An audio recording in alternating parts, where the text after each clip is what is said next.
quan nè. Cây để cây cho nhùm.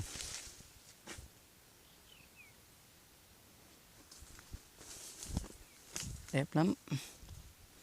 Giờ là không có lúa nhưng mà không tròn được. Cái chỗ đó là ở dưới là loại đấy. Đây, quay gừng này. Đây này, cái đây kia đây.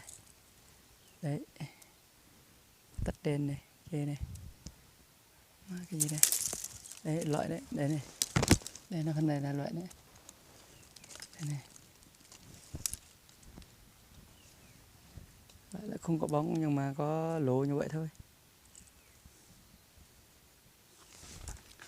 Tình đẹp luôn. Nụ. Có cái blắc to lên cáp như to hay ha. Chẳng